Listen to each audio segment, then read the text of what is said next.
Today I'm paying a short visit to the fabulously named Isle of Muck in the Inner Hebrides, one of the smallest inhabited islands in Scotland.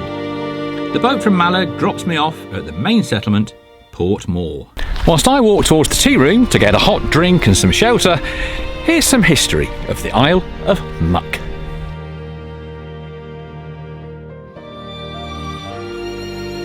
Muck is the smallest of the small isles. Inhabited since the Bronze Age, its population peaked at 320 in 1821.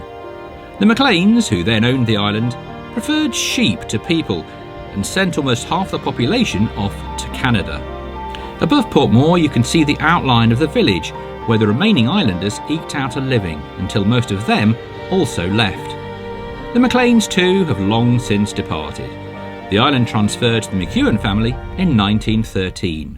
Now, if I was going to be melodramatic, I could refer to this island as a fiefdom ruled by the Lord of Muck. But that, of course, is nonsense.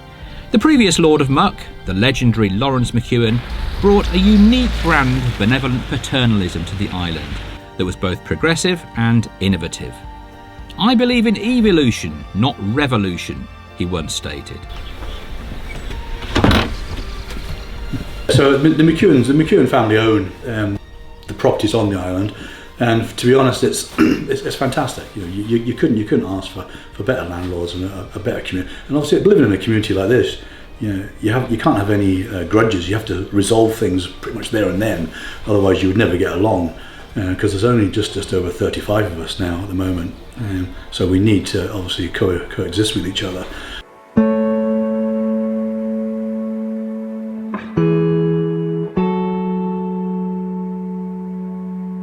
Muck was seen as a funny word even in the 18th century. When Dr. Johnson and Samuel Boswell were touring these parts, they came across the laird, and he tried to convince them that he was the laird of the Isle of Muck. They didn't believe him, and Boswell thought that muck came from the Gaelic for sow or pig.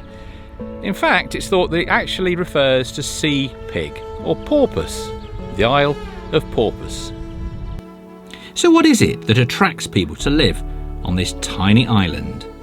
Yeah, so obviously we're looking for somewhere to relocate our business, because we're called Choc-Ness because our business started up on the banks of Loch Ness, which is why our chocolate brand is called Choc-Ness. And because we've got quite a strong following, we couldn't really change the name. So we came here. My wife saw this advertised in the Scotsman, and it was just a really small article. Small island looks for family or couple to take over the running of the tea room as a business. So, and we'd already been looking at islands to go to, but we couldn't. You couldn't find either the accommodation or the opportunity in the same place at the same time.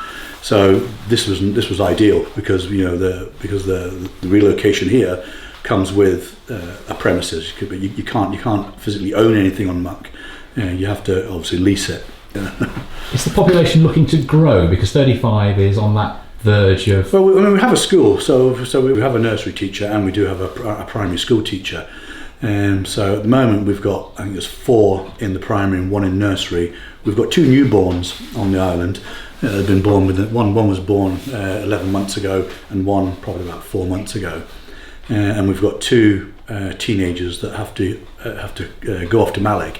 So once they get to secondary, there's no facilities on the island, so they'd have to go off to the hostel, to the high school in Mallaig. So that's where they go, and they come back every week. So they're off on a Sunday afternoon and back on a Friday afternoon for them. But I mean, it's a fantastic place to live for children. They're just feral, because the outside is their whole garden, and Muck's such a safe place to be. The ferry service is a little bit erratic at the moment. The aging fleet just hasn't had any investment moving forward, and the ferries that are coming online are so backlogged that there's just. And small isles, obviously, we have a boat called the Loch Nevis, which is purely designed for the small isles because of its small ports and tight channels. But if that goes down, then we're relying on like charter boats to bring out passengers and what little freight they can manage. And then you're looking at workboats. If it's a longer thing, we're looking at workboats to bring out some of the freight or some of the vehicles and things. So there are those challenges, but it's not just here. That's every island community. Despite its tiny population, Muck has an abundance of creative talent, and most of it is on show in the Green Shed. We have a thing called the Green Shed, which is a fantastic space, and it's designed to hold like arts and crafts that are made on the island. So we have people that are doing knitting from socks to hats. There's people that make soap and candles, lip balms. There's we have a totally creative woman called Zoe Moffat, who's called the Small Isles Artist. She does some fantastic oils and acrylics.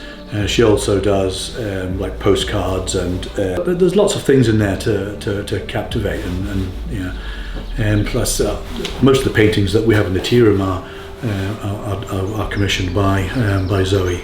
So we have one that's called a living map.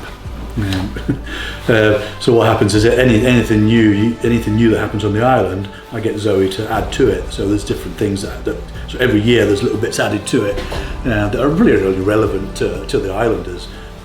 People obviously ask about it and take interest in asking about what's that little thing for, what's that for. So there's a lot of history on that little map. Muck may not have the dramatic scenery of Eigg or Rum, but in the end, an island is all about its people. And in that regard, Muck is very rich indeed.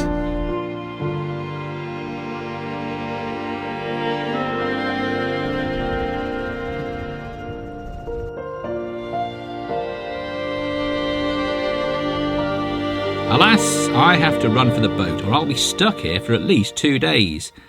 But I'm already researching accommodation and planning my return.